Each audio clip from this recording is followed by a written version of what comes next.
এবার বিশ্বকাপ অবশ্যই জার্মানি নেবে, ওইটা আমার বিশ্বাস।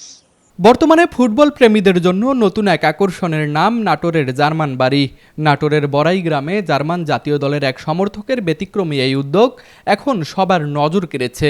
নিজের বাড়িকে জার্মান পতাকার আদলে সাজিয়ে তৈরি করেছেন আলোচিত এই জার্মান বাড়ি। নাটোরের বড়াইগ্রাম উপজেলার বনপাড়া পৌর এলাকার কলিকাপুর মহল্লার এই বাড়িটির দেয়াল, গেট, ছাদ ও সীমানা প্রাচীর জুড়ে রয়েছে জার্মান পতাকার কালো, লাল ও হলুদ রঙের ছোঁয়া। প্রিয় দল জার্মানির প্রতি ভালোবাসা থেকেই এমন আয়োজন করেছেন বাড়ির মালিক। প্রতিদিন দূরদূরান্ত থেকে দর্শনার্থীরা ভিড় করছেন এই বাড়িতে। সামাজিক যোগাযোগ মাধ্যমে ছবি ছড়িয়ে পড়ার পরে আগ্রহ আরও বেড়েছে।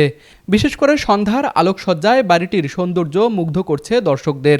দর্শনার্থীরা বলছেন, আর্জেন্টিনা কিংবা ব্রাজিল সমর্থকদের নানা আয়োজন প্রায়ই দেখা যায়, তবে জার্মান দলের প্রতি এমন ব্যতিক্রমী ভালোবাসার প্রকাশ সত্যিই প্রশংসার দাবি রাখে।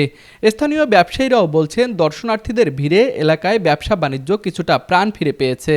আমাদের এই আয়োজনটা করা হয়েছে, এই 2026 সাল বিশ্বকাপ খেলা হবে। আমার ছেলে জার্মানিতে থাকে, তো তাই সে জার্মানি দেশকে সে অনেক শ্রদ্ধা করে, সম্মান করে, অনেক ভালোবাসে। তাই সেই উপলক্ষে তার এই আয়োজনটা করা।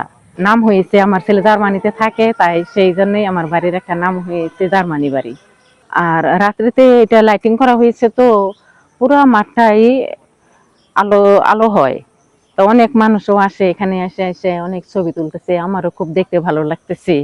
একজন সমর্থকের ফুটবল প্রেমের অনন্য প্রকাশ হিসেবে জার্মান বাড়ি এখন শুধু নাটোরেই নয়, সামাজিক যোগাযোগ মাধ্যমের সুবাদে দেশজুড়েই আলোচনার কেন্দ্রবিন্দুতে পরিণত হয়েছে।